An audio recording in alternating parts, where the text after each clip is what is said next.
What did you steal? Secrets. Disclosure Day is Steven Spielberg's best film in 20 years. Are they people? No. Are they human? My God. Spielberg does this better than anybody in history. I can see them. They're coming. Disclosure Day. Rated PG-13. Some material may be inappropriate for children under 13. In theaters Friday. Get tickets now. Hey, it's Bill from the Bill Simmons podcast. FIFA World Cup 26 fans, listen up. As the official beer sponsor of the FIFA World Cup 26, Michelob Ultra is giving away $1 million worth of FIFA World Cup 26 tickets and prizes. Enter now at michelobultra.com/superior access/FIFA World Cup 26. Michelob Ultra FIFA World Cup 26 superior access. No purchase necessary. Open U.S. residents 21 plus begins on December 1st, 2025. Ends on July 31st, 2026. Multiple entry periods. Visit www.michelobultra.com/superior access/FIFA World Cup 26 for free entry deadlines, prizes, and details. Welcome to the Sportsman's Voice Roundup, your weekly look at conservation and sporting community news happening across the nation and on the Hill. Thanks for tuning in. This is the TSV Roundup. Welcome back, ladies and gentlemen, to this week's edition of the Sportsman's Voice Roundup, your weekly look at conservation news from across the nation for the week of June 8th, 2026. Heading into the summer, things start to slow down just a little bit, but not too much. Still have items to report, still have active sessions going on. So with that, we're going to bring you a few stories for this week. Our lead story, some good news, cause to celebrate here. We'll be joined by Connor Barker to give us a lowdown, but we've just signed up, recruited the 29th governor to join the Governor Sportsman's Caucus out of North Carolina. Connor will give us the brief on that and give us an update on what the governor can aid and help in there in North Carolina. A follow-up in New Hampshire. Some not so great news. Last reported on some much-needed conservation funding in the Granite State by way of overdue license fee increases. It's been a decade since the last meaningful ones. Despite the positive reception of those from the sporting community, the future conversation has been shut down until at least 2027. You can go to the in-article link there. I have linked the press release from the department. You can read everything they said there from Director Simic, who extends her thanks to the sporting community of New Hampshire, but also gives a little bit more context. So hopefully next year we can see some additional funds coming into the department. Out of the Midwest, Bob Matthews reports on harmful bills that would expand commercial fishing, specifically the walleye fishery. Those bills received a hearing in Michigan. Bob reports House Bills 5801 and 5802 would expand commercial harvest of walleye, yellow perch, and lake trout using commercial gear, including gill nets.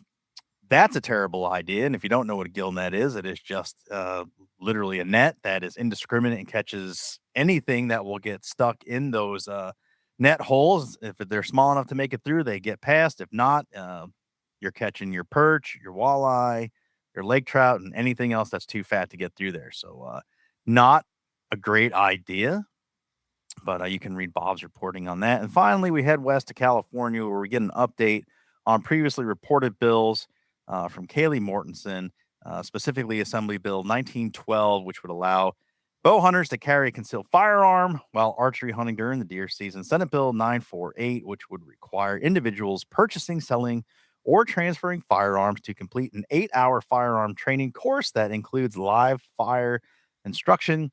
And finally, Assembly Bill 1987, which would authorize California Department of Fish and Wildlife to enter into agreements with nonprofit conservation groups to help administer hunting and other public use programs on department managed lands. So some interesting stuff there to deep dive. As always, head to the website, congressionalsportsman.org, congressionalsportsman.org. There you can sign up for the EPUB edition of the Sportsman's Voice. Get that in your inbox every single Monday, unless there's a holiday and you get it Tuesday, 5 p.m. Eastern. You can count on it. We don't spam you, so feel free to put the actual email you use daily and not your spam email that we all got. So lots of good information there. And again, the in-article links, click them, deep dive the bills, deep dive all the study material and legal arguments that we include in these so you can be more informed, especially the legislators that tune into this program. This will help you in your efforts in your state capitals to create arguments and get good legislation introduced for your next session, or have good arguments to stop and see what the other states are doing, bad legislation. So with all of that, don't forget huntfish250.org. We have the big celebratory campaign going on here at Congressional Sportsmen's Foundation.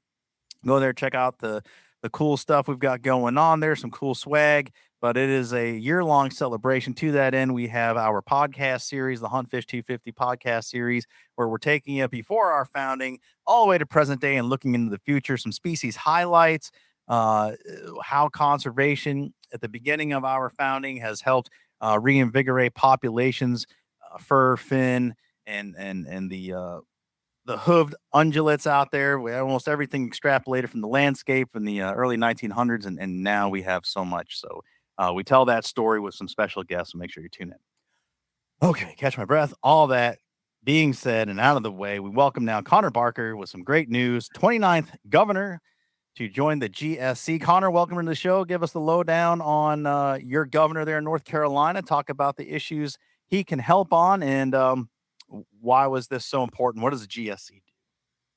Yeah, Fred, thank you. Like you said, this is the 29th governor. We try to keep the GSC, and there's a lot of turnover after election years, and there will be in this next coming year. So we got a lot of work ahead of us, especially in the South. But great to see Governor Stein come on board as our 29th members. Like I said, we'd like to keep it around 30 members. But why is it important? Just like we work with our bipartisan caucuses in every state, I'm sure you guys have heard on the podcast before, we do the same with governor's offices. So regardless of the party affiliation, we strive to get as many governors as we can on the GSC to support the state's hunters and anglers. North Carolina is an incredibly diverse state when it comes to hunting and angling opportunities. Like you're like myself, living here on the coast, you're in the mountains like a grouse hunter or deer hunter or whatever that is, and everything that's between there. There's tons of hunters and anglers in the state that have stuff that they deeply care about. So why is it important? So we have just like we do with the caucuses, it's important because we have now contacts with Governor Stein's staff. I met with some of those folks last week in Raleigh for the first time. So developing those relationships, and when something does inevitably pop up, Governor Stein's only a little over a year into his first term. When something inevitably does pop up, we'll have folks to go to and say, hey, here's why this is important to your constituents. Here's why it's important to hunters and anglers, hikers, whatever that may be. We have that contact now. And again, we'll keep working forward with them on everything. There's certainly plenty to work on, Fred, and I could go into a few if you need, but yeah. Well, I think it's important to highlight too, and if I missed it, forgive me, but the bipartisan effort here, just like all of the work that we do, and right now, presently, we have two co-chairs that balance that bench, and Governor Gianforte out of Montana and Governor Shapiro out of Pennsylvania. And to your point, having those direct lines to the governor's office is great for both reasons. If there's bad legislation that actually made it through those legislative bodies, hopefully we have a sympathetic ear in the governor's office, so that if they don't, if they are able to veto some bad bills, we can stop it there. Unless there's a veto-proof majority, but that's obviously state by state. And then conversely, if there's good stuff that gets through, we're going to encourage those governors. Hey, please make sure you sign that and see that it gets through. Here's why it's important. So, yeah, and that's Connor. You can speak to this. This is what makes CSF really stand out. Again, a lot of limelight doesn't get put on our organization, and that's okay because we're there doing the work behind the scenes, and not a lot of organizations, if any, can boast and talk to the success of working directly with the state level executive like we can. And we do. And we get a lot of stuff done and prevent a lot of bad stuff through that GSC, that third leg of our three-legged stool at CSF.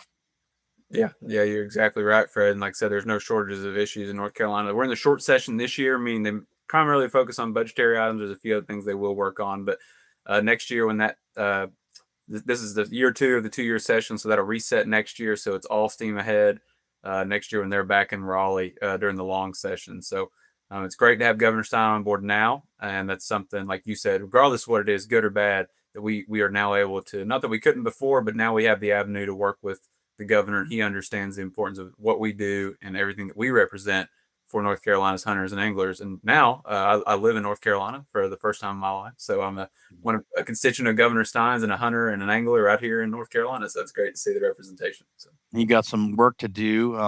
Your article highlights some of those items. Take us through a few things that need to be managed, some things that need to be updated. Yeah, I think that definitely the most obvious one, the one that I've reported on tirelessly over the last few years, and my predecessors before me have worked on and have made significant progress on the last decade or so. There's still plenty of work to be done. Without a doubt, is the Sunday hunting prohibitions in North Carolina. North Carolina is one of just a handful of states. Just like you guys in the Northeast, you beat the same drum, the same exact argument. It's different in every state. North Carolina has some very interesting carve-outs, both at the legislative level that could have to be changed in statute, and some things that could still be changed at the commission level as well. But that's definitely the biggest thing, Fred. And that is something, again, coming from another southern state in Kentucky and moving down here last year and just now getting used to all of this stuff. It's hard to wrap my brain around the Sunday hunting prohibitions. And I was actually talking with a gentleman that I go to church with, my wife, and him and his wife were hanging out this weekend, and he's from North Carolina, born and raised here. And we were just kind of he was having a hard time. He didn't know really the extent of it and everything like that. And he's a hunter down here. So educating those folks, and that doesn't, whether that's your buddies that you go to church with, or you hunt or fish with at the local level, or your elected officials, a lot of folks just don't know. So we're going to keep preaching the good word there and trying to chip away at those, hopefully, in the coming years. The items you list here in your article are very interesting, and it kind of speaks to the bureaucracy of implementing and chipping away at these prohibitions. It reminds me very much of Maryland, and it's really truly not fair to the licensed sportsmen or women that are going out there, because it's very cumbersome. I mean, for instance, a statutory ban on hunting with a firearm between 9:30 and 12:30 a.m. or 9:30 a.m. to 12:30 p.m. using a firearm to hunt deer with the use of dogs, and hunting within 500 yards of a place of worship.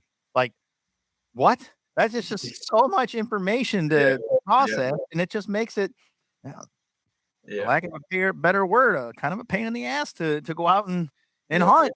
Sunday hunting with a firearm is still not permitted on 42 game lands. Sunday hunting is not permitted for migratory birds. Well, that's kind of standard fare in these states. And then bear hunting on game lands on Sundays in the Coastal Bear Management Unit is prohibited. That's a huge resource for North Carolina. People coming from all over the world to hunt those bears. It's a very interesting set of regulations. It's honestly confusing, and a great example of that. This year, my dad and I hunted in North Carolina for turkeys, and the opening weekend of turkey season. And I explained to that the firearm prohibition, the 9:30 to 12:30 prohibition on Sundays, hunting with a firearm only, to my dad before he came down here. And again, coming from, we're from Kentucky, and Kentucky's a southern state in the Bible Belt. It's no different. I mean, it's different, but it's not really that much different culturally than North Carolina. And he thought he didn't know I was being serious. And I'm like, yes, I am being serious. I was like, that is a real thing down here. And of course, we hunt till 9:30. We leave out of the woods, eat lunch, and come back later. That's the reality that we live with. But it makes no sense. But you can hunt with a bow between those hours, but you cannot use a firearm. So there's some interesting carve outs. Well, thank goodness you're a quick study, because I'll tell you what, there are some rules where I live still, is not with hunting, but fishing, that I still scratch my head over, and I just don't fish certain fish species because they're too cumbersome. It's like, oh, forget it. I'm good. But Connor, great reporting and great job. Working through the governor's office and our reputation of being able to work with these governors in a bipartisan fashion, and the success we've had just, really helped bringing North Carolina on board. So congratulations to you and your hard work. And let's get some of the Sunday hunting stuff flipped and work with the governor to encourage legislators, like, bring me the bill, I will sign it. And that would be great. Yeah. We're I'm more motivated than ever on it personally. So I hope we can get some folks on board over the next couple of years. So no doubt. Connor, good to see you. Thanks so much for your hard work and your reporting. We'll see you next time. Awesome. Thanks, Fred. All right. Thanks for joining us on this edition of the Sportsman's Voice podcast. Ladies and gentlemen, your support is crucial, and you can help us out right now by leaving a review, filling in those 5 stars where available, sharing this episode with friends and family, and engaging with us socially. CSF can be found on Facebook, Instagram, and X, formerly known as Twitter. Together, we can protect the outdoor sports we love and continue to keep you informed wherever you are. That's it for this week. Until next time, we'll see you later.